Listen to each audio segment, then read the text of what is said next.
Palavra do Senhor, primeira epístola de Pedro. Primeira epístola de Pedro, capítulo 1.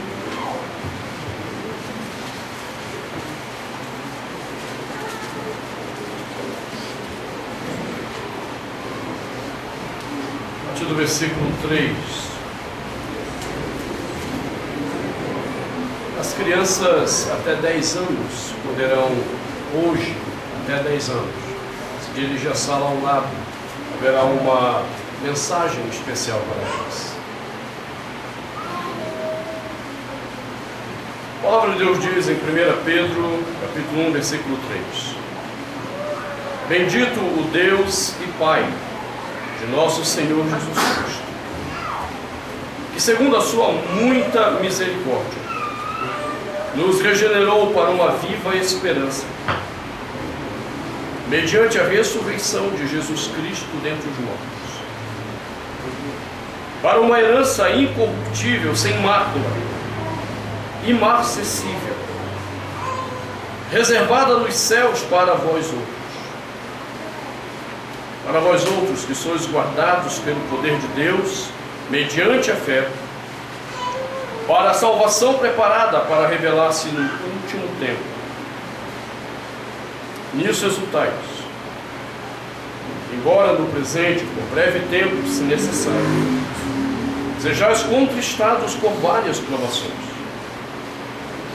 para que, uma vez confirmado o valor da vossa fé, muito mais preciosa do que o ouro perecível, mesmo apurado por fogo, redunde em louvor, glória e honra na revelação de Jesus Cristo, a quem não vendo ou não havendo visto, amais, no qual, não vendo agora, mas crendo, exultais com alegria indizível e cheia de glória, obtendo o fim da vossa fé, a salvação da vossa alma. Palavra do Senhor. Adoremos ao Senhor. Louvado seja o teu nome, Senhor. Por esse momento tão especial em que teu povo pode te adorar.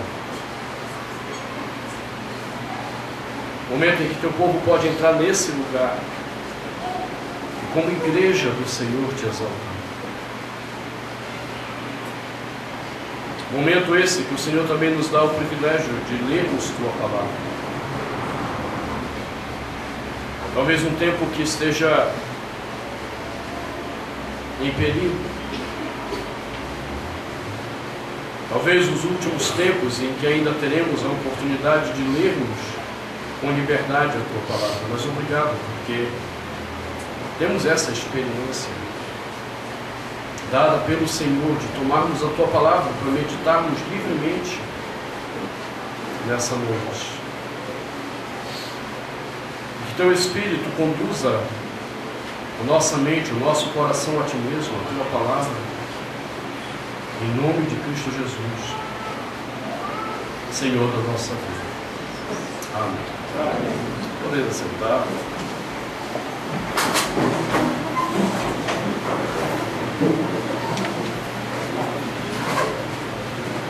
Comemoramos hoje uma data que é muito importante para a fé cristã.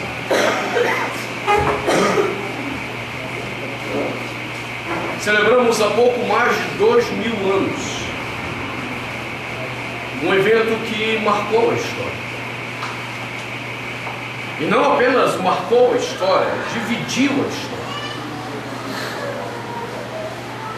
Um evento que tem sido desafiado ao longo desses milênios por inúmeros céticos,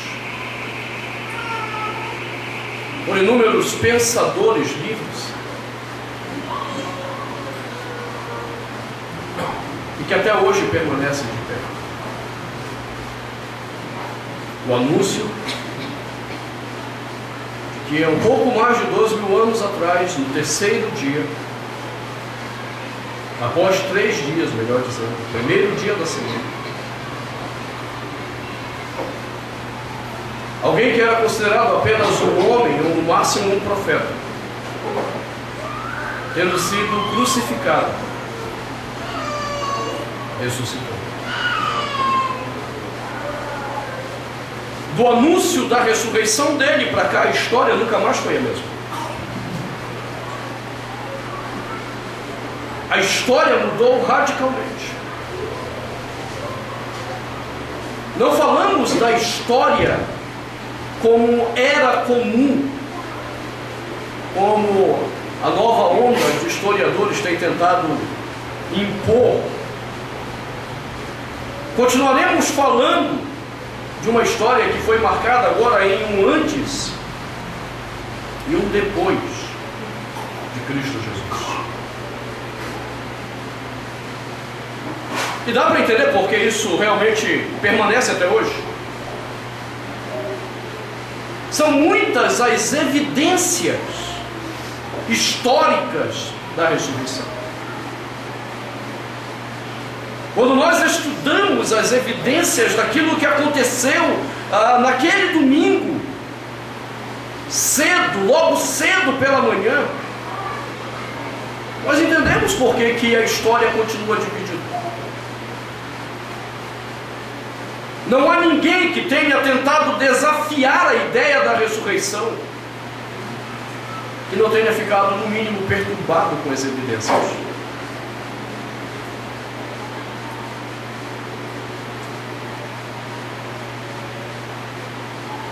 São pelo menos 16 evidências que permanecem sem respostas até hoje. 16 questões históricas sem respostas até hoje. E todas elas apontam para um único fato: alguma coisa extraordinária aconteceu naquele dia. E a única explicação para essa coisa extraordinária chama-se ressurreição. Eu poderia passar uma lista de ex-ateus que desafiaram isso e que acabaram se convertendo. Eu poderia citar uma lista de agnósticos que não creem na ressurreição, mas que dizem: também não podemos provar que não houve. Mas você sabe o que é interessante? É que a maior razão dessa história permanecer não é a história, não são as evidências históricas. A maior razão de nós continuarmos celebrando a ressurreição do Senhor é porque eu creio que pelo menos boa parte de vocês, se não todos, eu creio que eu vou encontrar uma boa parte de vocês nos céus, e provavelmente um tanto de vocês vai para o inferno mesmo. Mas esses que têm tido essa experiência e a certeza da salvação, têm a razão porque esse testemunho não para. Porque nós sabemos que Ele está vivo, pelo que Ele fez na nossa vida. É essa razão que não tem como história, argumentos silenciarem. E se nós temos a história, as evidências a nosso favor, então você imagina se temos também a certeza do que foi feito na vida da gente. É por isso que o apóstolo Paulo, quando ele está escrevendo sobre esse assunto na primeira carta aos Coríntios, ele diz: olha, se Cristo não ressuscitou, é vã a nossa pregação, o nosso anúncio. Não faz sentido. É vã a nossa fé. Não faz sentido. Mas é fato que Ele ressuscitou. E Paulo disse: sabe qual é a maior prova disso? Porque Ele apareceu para mim, Paulo, e olha quem eu era, Paulo. Olha o que eu fazia com a igreja. E olha quem sou eu hoje. perseguido, torturado por amor a Cristo.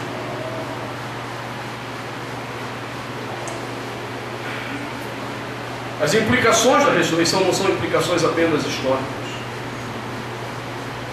Nós poderíamos pensar na ressurreição nas suas implicações cósmicas.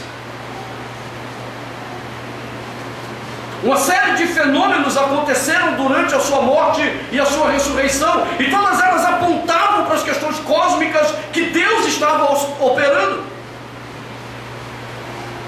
Poderíamos olhar a ressurreição e as suas implicações no campo da batalha espiritual e a maneira como Satanás foi destronado naquele momento. Mas nada disso seria tão forte e evidente como olhar para a nossa própria vida e ver as implicações da ressurreição na vida de cada um de nós. Quando Pedro está escrevendo esse texto, ele está escrevendo para um grupo de irmãos que viviam uma experiência muito complicada. Ele inicia a carta falando desses dois grupos. Versículo 1, ele diz: Pedro, apóstolo de Jesus Cristo, aos eleitos de Deus, que são forasteiros na dispersão. E a palavra grega que ele utiliza aqui, a palavra parepidemoi, ela tinha um significado social na época de Pedro muito interessante. Ela se referia a pessoas que tinham vindo para o Império Romano tentar a vida, tentar a sorte. Suas regiões eram pobres e eles tentavam se aproximar dos principais centros comerciais do Império, mas eles não eram romanos, eles eram povos dominados. Por isso o tradutor usou a expressão forasteiros. Eles não são dessa terra. E eles tinham que lidar com a oposição, com a rejeição daqueles que eram romanos.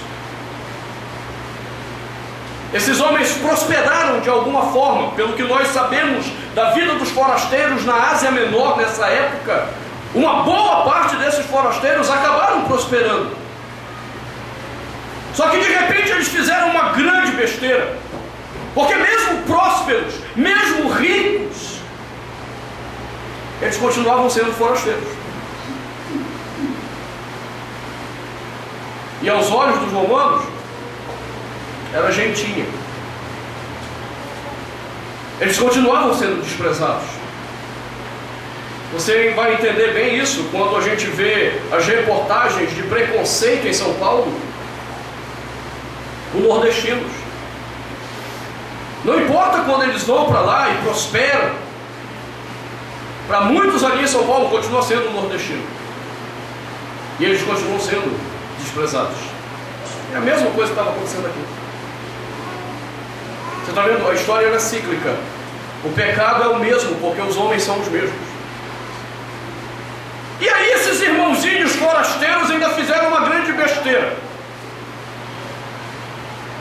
Se não bastassem não serem romanos, aceitaram a Jesus.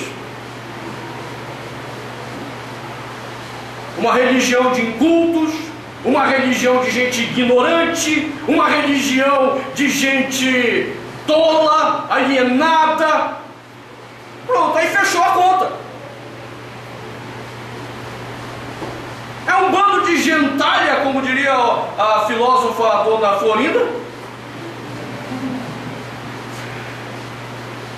E agora são cristãos esses idiotas.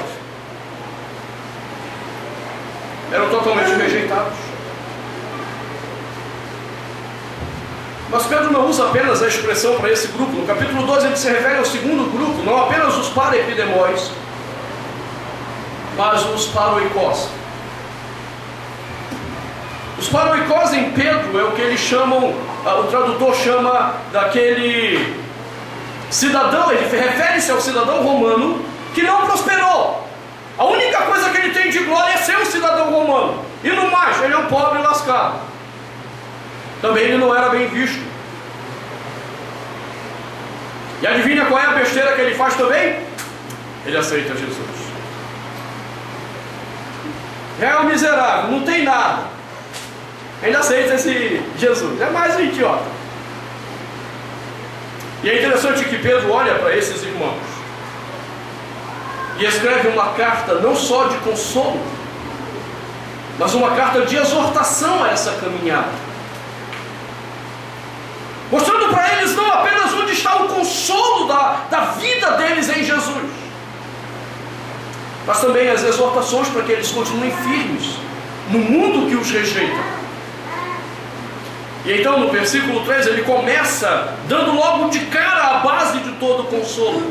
Ele diz que todo o nosso consolo está baseado na ressurreição de Jesus Cristo dentre os mortos. Observe que o discurso começa dizendo: bendito Deus e Pai de nosso Senhor Jesus Cristo, que segundo a sua muita misericórdia nos regenerou para uma viva esperança mediante, por meio de, através da ressurreição de Jesus Cristo dentre os mortos.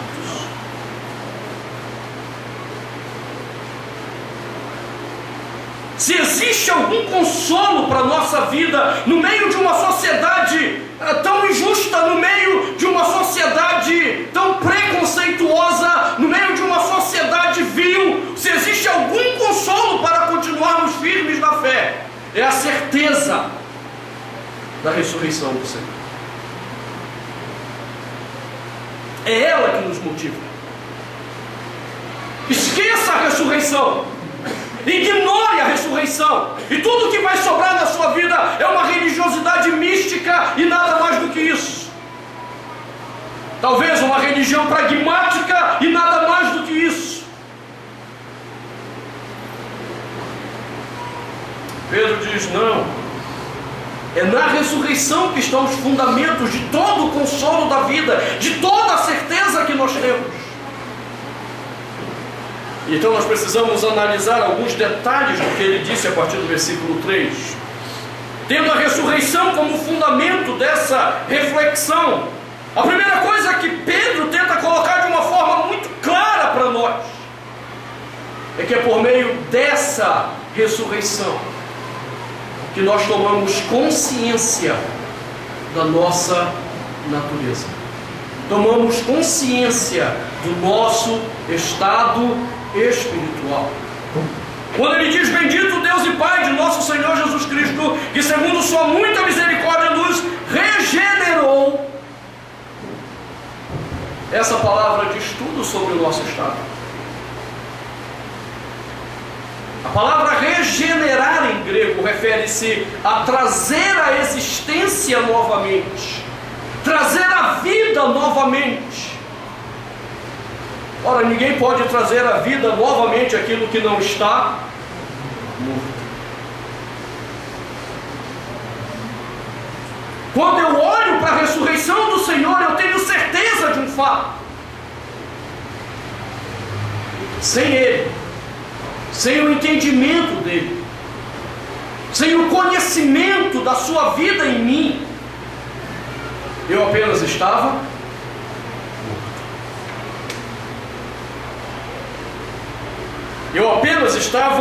morto, e nada mais do que isso.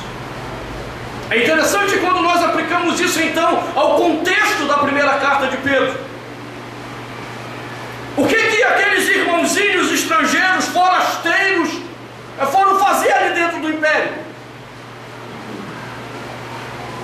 Foram buscar alguma forma de sucesso, buscar alguma forma de sobrevivência, buscar alguma forma de felicidade. E agora eles estão sendo questionados. Conseguiram o que queriam, obtiveram o que queriam, e qual a glória disso? Continuavam sendo desprezados. Agora que eles têm ao Senhor, agora que eles conheceram ao Senhor, qual é a preocupação deles com o que eles têm, com o que falam, com o que vão dizer? Não há necessidade mais disso, porque eles entenderam o estado deles. Antes eles procuravam coisas mortas para dar um significado numa vida morta. A vida deles estava amarrada e atrelada aos sonhos dessa vida. Eles não conseguiam romper o caixão em que estavam sepultados. Eles não conseguiam ver nada mais do que as trevas da sua morte.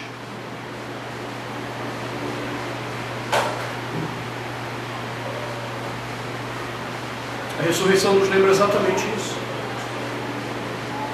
A nossa incapacidade de vermos, de enxergarmos o nosso estado, a falência dos nossos sonhos, a falência dos nossos projetos.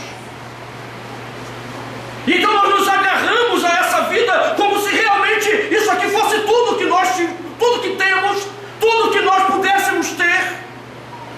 Porque nós somos incapazes de perceber o nosso estado de morte. Um estado que nos faz viver para nós mesmos, um estado que nos faz viver para nossa satisfação, um estado que quer apenas a nossa alegria. E no nome disso nós vamos atropelando tudo. Pessoas, Deus, família.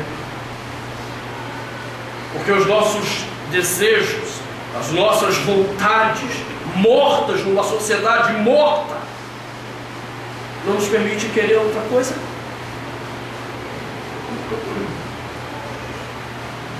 Somos incapazes de enxergar.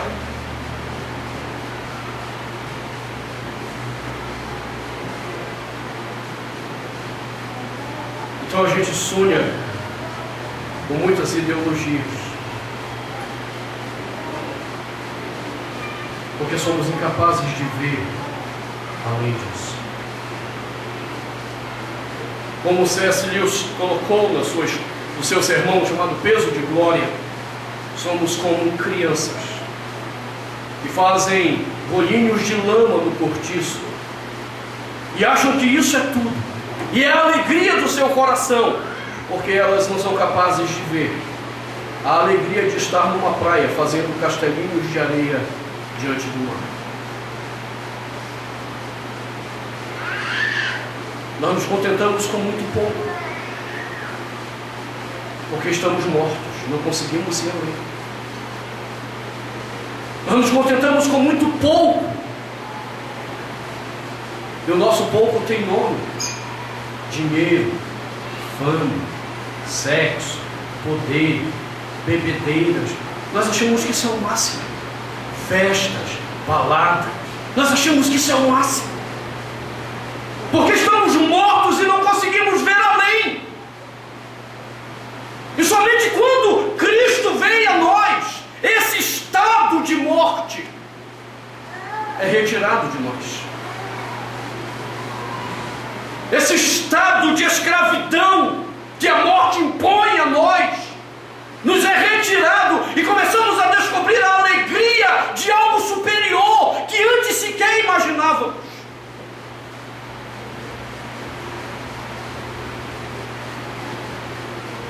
Agora há pouco, antes do culto, uma pessoa passou ali na porta e me cumprimentou.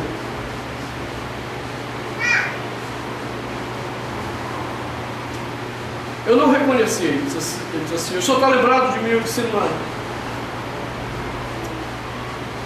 E ele chegou assim, todo oi, né, feliz, todo gay, essa aqui é a expressão. E eu cumprimentei, disse: olha, que legal. E aí quando ele se apresentou, eu disse assim: ok. Eu fiquei surpreso, não estava reconhecendo mesmo. Eu até disse para o pastor: é impressionante o que o pecado faz com o homem, deforma de tal forma que a gente nem reconhece. E ele me cumprimentou, beijou minha mão e disse assim: olha, pastor, eu estou bem. Está bem. Você acha que eu vou dizer que não? É claro que ele está bem, ué. O problema é qual é a dimensão da capacidade do bem que ele vê. Porque com um homem morto, O bem que ele vê se restringe a isso aqui. Ele não é capaz de ver a eternidade. Ele não é capaz de ver, como Lewis disse, a praia. Ele não foi capaz de ver a capacidade de fazer castelos de areia na praia. Ele se contenta em fazer bolinho de lama no cortiço, porque ele acha que aquilo é suficiente. Somente quando a ressurreição de Cristo nos alcança, que nós somos tirados desse estado de morte, como diz Pedro, nós somos regenerados. Uau, então isso aí já é muito pequeno. O se sentir bem, o se sentir feliz é muito pobre perto do que o Senhor me ofereceu.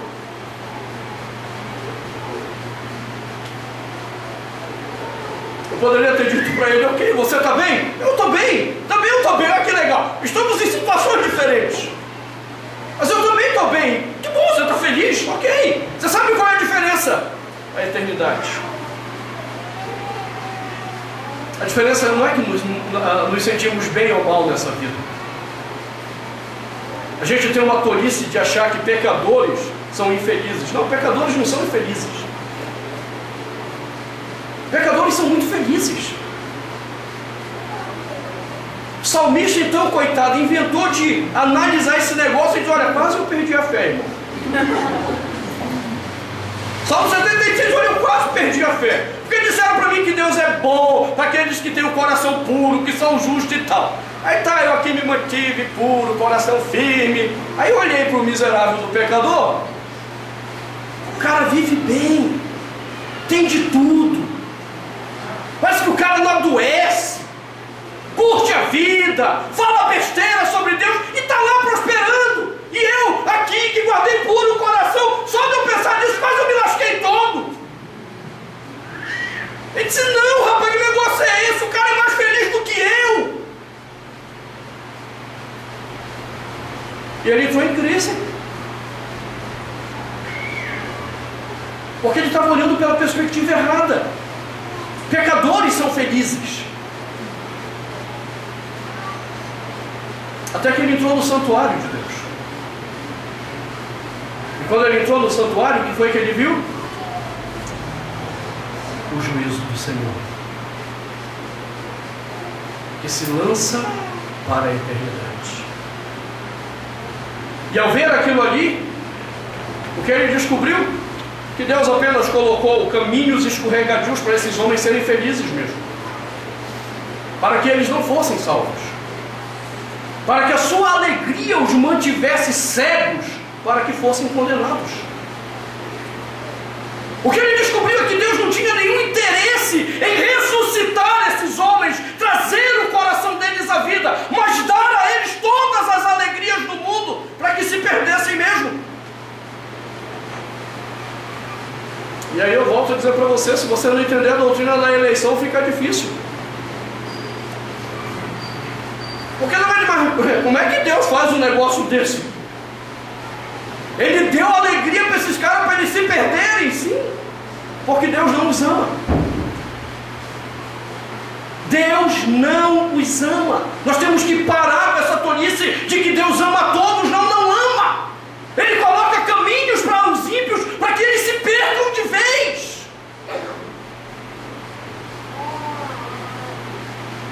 Da mesma forma que Ele coloca Cristo e o poder da ressurreição na vida daqueles que Ele quer salvar, para tirá-los dessa mesmice de olhar o mundo que é transitório e passageiro e fazê-los regenerar, para que eles entendam o seu estado de pecaminosidade e contemplem a ressurreição como o poder de Deus para destruir todas as fortalezas do pecado no nosso coração.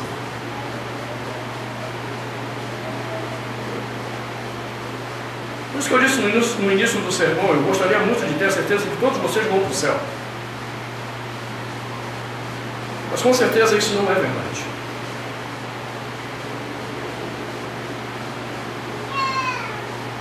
Então a mensagem da ressurreição faz sentido para quem já foi alcançado por ela.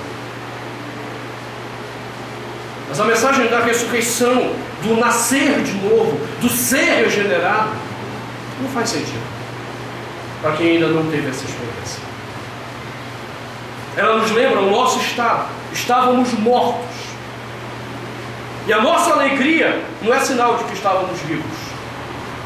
A nossa satisfação não é sinal de que estamos vivos. O sinal de que estamos vivos é termos sido regenerados para os adultos. Em que nós deixamos a morte, a nossa vontade, os nossos desejos, isso tudo foi renunciado e entregue a Cristo. Ele, nossa satisfação. Ele, nossa alegria. Ele, nossa suficiência.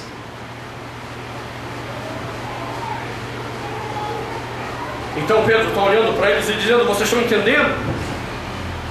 Vocês vieram em busca de sonhos que são mortos. Vocês vieram em busca de esperanças que são mortas. A esperança de vocês repousa naquele que ressuscitou e os chamou para algo muito maior do que esse mundinho pequeno que vocês acham que é tudo. Eu acho que o dia mais difícil que eu tive que pregar sobre a nossa satisfação em Deus foi quando eu estive pregando em 3 igrejas nos Estados Unidos e igrejas de brasileiros.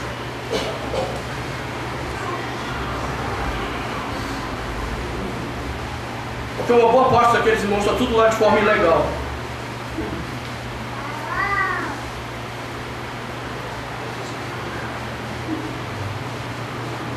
Uma das igrejas que eu preguei lá uns meses antes, o presbítero havia sido descoberto pela polícia norte-americana e foi deportado para o Brasil.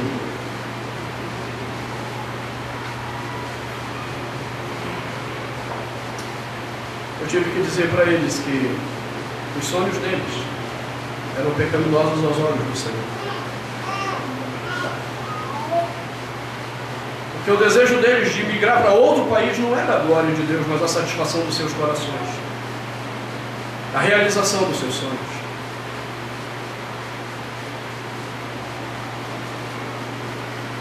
Eu lembro que numa igreja batista que eu preguei lá, isso foi tão chocante. E aí o pastor estava muito impactado com isso e disse assim: irmãos, eu não sei o que dizer depois de uma palavra dessa. Mas eu estava pensando em convidar o pastor para vir falar do acampamento nosso aqui. Quem é a favor? Os irmãos levantaram a mão, assim, então, pastor, nós vamos em julho. Eu estive lá em março. Em julho nós queremos que o senhor volte aqui. Nunca mais entraram em contato. Eu não sei porquê. Ai. É duro, irmãos. Porque quando a ressurreição não nos alcança, a gente continua querendo fazer bolinho de lama e cortiço, achando que isso é o que tem na praia. Não apenas tomamos consciência do nosso estado de morte, mas é interessante agora que Pedro diz que Ele nos regenerou para uma viva esperança. A ressurreição dele é o fundamento dessa viva esperança. Todo dia você levanta sonhando com o quê? Todo dia você levanta almejando o quê?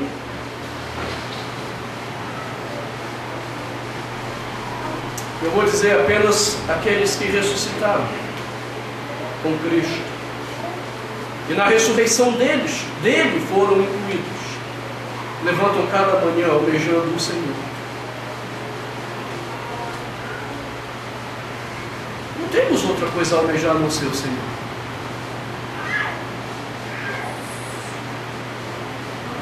Se vamos para o trabalho, somos motivados pelo Senhor.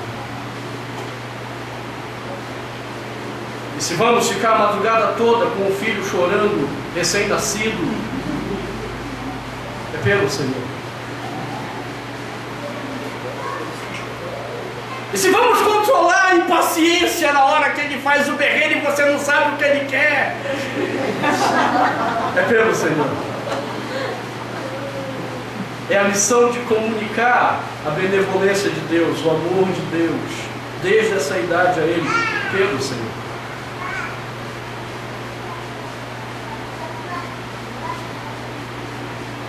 Se não fosse pelo Senhor, se fosse pelo coração ainda morto no seu delito e pecado, ai, ai, quantas atrocidades. É aquela hora que você levanta e diz assim: rapaz, o que você quer?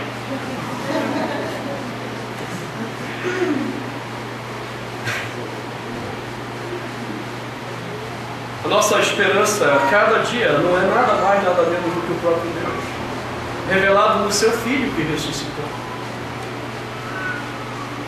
Porque quando Ele me traz a experiência da ressurreição dEle, a experiência como libertação da minha vida,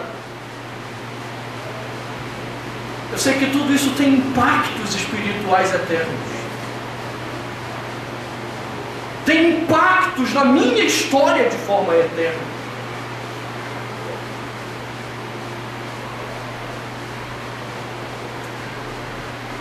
Quando eu fiz a clínica de evangelismo explosivo, esse ano antes da conferência em Indianápolis, eu estou pedindo a Deus ter condições para dar um pulo forte no Lauderdale. Não vai mais dar para conhecer James Kennedy, foi o fundador de evangelismo explosivo, mas eu quero conhecer a igreja de James Kennedy. A igreja que implantou o evangelismo explosivo para o mundo. James Kennedy contou numa pregação na clínica que fizemos. E esse era o momento que toda a clínica eles passam essa mensagem dele em vídeo. E numa ocasião ele foi convidado pelo James Wise a visitar um leprosário na Índia. A Visão Mundial é uma organização cristã que mantém várias atividades de socorro aos necessitados do mundo. E eles mantêm um leprosário na Índia, e James Wise era o presidente da Visão Mundial nessa ocasião. E esse ano que passou, aliás, eu conheci a instituição que James Wise fundou, o Southern Baptist Theological Center, lá em Louisville. E o Southern tem uma biblioteca que tem o nome do James Wise. É uma pequena biblioteca, um prédio imenso de 3 andares, só livros de teologia. E James Wise foi um homem que influenciou muito vários líderes no mundo todo na sua época. E ele levou James Kennedy a esse leprosário. E então ele foi mostrando que o leprosário tinha 4 áreas, de acordo com a gravidade da enfermidade. Então na primeira ala estavam aqueles que tinham recém-chegado lá e a doença estava no início ainda. E tinha um tanto de pessoas lá. Depois eles foram para a segunda ala. Era o pessoal que a doença já estava um pouquinho mais avançada, estava no segundo estágio. Era um pouco complicado, mas ainda tinha jeito. Então eles foram para a terceira ala. Ali o negócio já era meio complicado mesmo. E podia ter jeito ou não, já não se tinha tanta certeza. E na quarta ala ficavam aqueles que não tinham mais esperança. Não havia mais o que fazer. E James Kennedy foi entrando ala por ala até que ele chegou na quarta ala. E o James Boyce olhou para ele e disse: olha, não se assuste com o que você vai ver. Prepare seu coração apenas. E quando eles abriram a porta da quarta ala, tinha apenas um homem. Esse homem estava na cama. Ele não tinha mais as suas pernas, tinha apenas a dobra do joelho.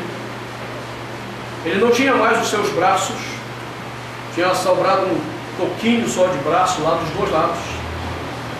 Ele havia perdido a visão, ele havia perdido quase totalmente a audição. A lepra já havia comido a sua língua, ele não conseguia mais falar. E James Kennedy diz nesse vídeo que quando ele chegou naquela ala, ele viu o sorriso mais lindo e o mais horroroso de toda a vida dele. Porque quando ele entrou lá, aquele homem estava sorrindo. E não havia um único dente na boca desse homem. Não havia mais língua. Um rosto desfigurado pela lepra. E desse ponto de vista era o sorriso mais horroroso que ele já tinha visto em toda a sua vida. Mas quando ele entrou lá, esse homem estava sorrindo, tentando levantar-se no resto de perna que tinha sobrado ali, a dobra do joelho, com o restinho de braço que ele tinha apontando para o céu, e um sorriso aberto. Então James Boyce olhou para o James Kennedy e perguntou: você está entendendo? James Kennedy disse: não estou entendendo. E ele contou a história do que ele chegou lá no leprosário num estágio já muito avançado. Não havia mais esperança. Eles trataram e fizeram por ele tudo que podia ser feito, mas a doença avançou a si mesmo. Só que paralelamente ao acompanhamento médico, ele foi ouvindo o Evangelho. Ele foi ouvindo do amor de Cristo por ele. Ele foi ouvindo da morte do Senhor por ele. E ele ouviu da ressurreição e a certeza da vida eterna. E quando esse homem entendeu essa mensagem da morte e ressurreição, ele creu no Senhor. E aquilo trouxe a esperança ao coração dele. Não a esperança de que seria curado. Não a esperança de que, Jesus cura, vão orar por mim, eu vou sair daqui curado. Mas a esperança de um dia encontrar aquele Senhor que o amou. A esperança de encontrar aquele que morreu e ressuscitou por ele, para que ele pudesse ter certeza da vida eterna. E aquele homem, todas as vezes que alguém entrava lá, ele queria dar esse testemunho de como ele aguardava encontrar o Senhor. Até que ele perdeu a fala. Só que ele dizia aos funcionários daquele leprosário: quando eu perder a fala, eu vou levantar e eu vou abrir um sorriso. E eu vou apontar para o céu, e eu quero que vocês digam a cada pessoa que entrar aqui o que Cristo fez por mim, o que a morte dele significou para mim, e o que a ressurreição dele significa para mim. Viva esperança! Era isso que James Boyce agora fazia com James Kennedy. Ele testemunhava para Kennedy o que a morte e a ressurreição do Senhor fez por aquele homem. Qual o consolo dele? Você é curado? Não. Cristo ressuscitou, não foi para me curar. Cristo ressuscitou para que eu fosse perdoado e pudesse estar com Deus na hora da minha morte. Isso é viva esperança. Não é esperança que vai com você para a sepultura e acaba ali. Não é a esperança de ter galgado posições, situações, recursos nessa vida e tudo morre com você na sepultura. Não é essa a esperança. É a esperança de que quando me sepultarem, eu sequer estarei ali. Porque na hora da minha morte com o Senhor eu estarei. É isso que Pedro está dizendo para aqueles irmãos. Vocês lutaram tanto para uma esperança tola. E agora que vocês conhecem a Cristo, conheceram a morte, conheceram o poder da ressurreição dele na vida de vocês, por que vocês estão se deixando abater por um mundo incrédulo? Por um mundo sem Deus? Um mundo sem esperança?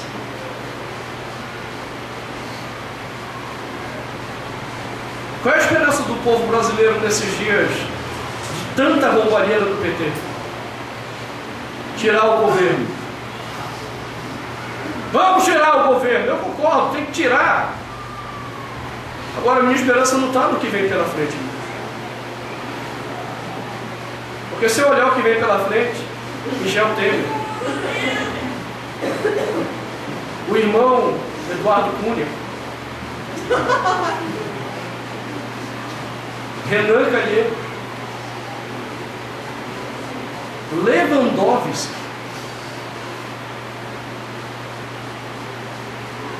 Aí eu faço que nem aquele quadro de humor, né, que o Jô Soares tinha, que o cara tinha ficado em coma durante muitos anos.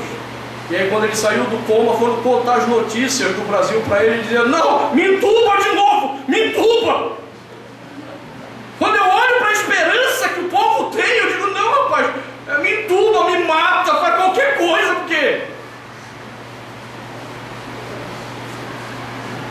a nossa esperança não está nessas mudanças. A nossa esperança está na mão de um Deus justo,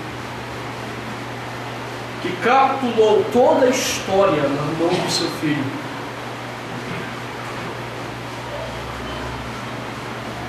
Quando morreu e ressuscitou.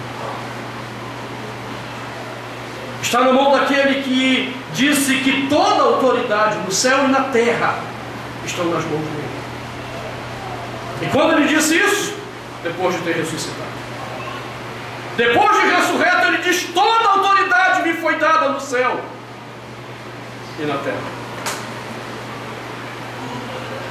Você entende? A minha viva esperança está respaldada na ressurreição dele, porque ele venceu a morte. Os poderes das trevas foram envergonhados, porque ele venceu a morte. Satanás foi humilhado, porque ele venceu a morte. A minha própria natureza pecaminosa, irada, não é suficiente para deter.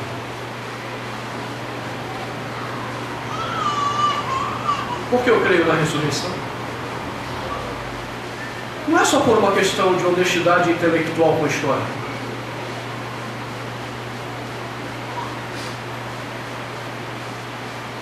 Porque eu creio na ressurreição não é apenas pelos impactos do cristianismo na história.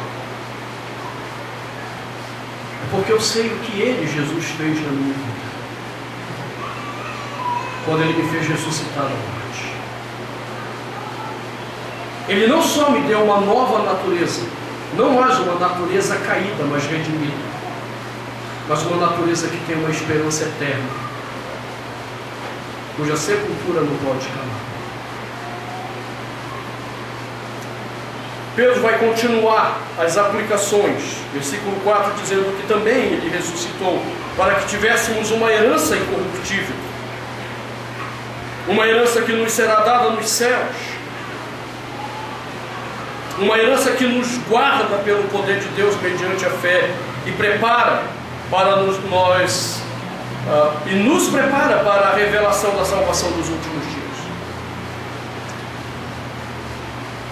Mas eu gostaria de focar apenas essas duas questões hoje, como uma reflexão nossa da Páscoa. Cristo ressuscitou. E porque Ele ressuscitou, somos novas criaturas. E porque Ele ressuscitou, nossa esperança não está nas tolices temporárias dessa vida. Não queremos mais fazer bolinho de lama no cortiço, achando que isso é o máximo. Há algo muito maior, superior e especial, como contemplar o mar e fazer castelos de areia na eternidade que nos aguarda. Feche seus olhos.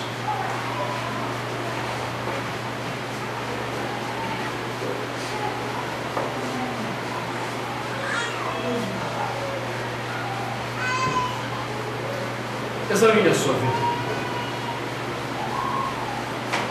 É importante que você examine o seu estado diante de Deus.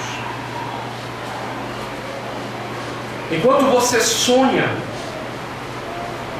com as coisas dessa vida, é uma boa razão para você questionar se realmente a ressurreição alcançou seu coração. Porque aqueles que foram alcançados pela ressurreição do Senhor sonham com coisas muito maiores que essa vida não pode explicar. Examine seu coração e veja quanto o seu coração foi entregue ao Senhor. ou se a sua natureza pecaminosa ainda é quem controla você. Se ela não faz renúncias pelo prazer de estar em Jesus.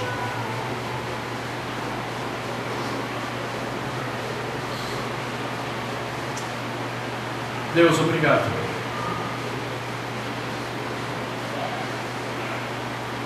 Obrigado porque a ressurreição do Teu Filho não é para nós apenas um debate histórico, é muito mais do que isso. É a certeza de algo que o Senhor fez dentro de nós, que mudou o nosso coração, mudou a nossa vida. É uma ressurreição que também vivemos e experimentamos. Quando estávamos mortos, o Senhor nos trouxe a vida. Quando estávamos nas trevas, o Senhor nos trouxe a luz. O Senhor nos tirou do império das trevas e nos trouxe para o reino de luz, do Filho do Teu amor. Obrigado, Senhor. Eu não sei, Senhor, quantos nessa noite ainda não experimentaram isso. Também nem sei se o Senhor quer aplicar isso aos corações. Mas se nessa noite há algum eleito do Senhor, o coração dele queime de alegria, queime de satisfação em ouvir as boas novas da Tua ressurreição, da ressurreição do Teu Filho amado Jesus. E que esta noite seja uma noite de regeneração, de conversão, para Teu louvor, para a Tua glória. Em nome de Jesus.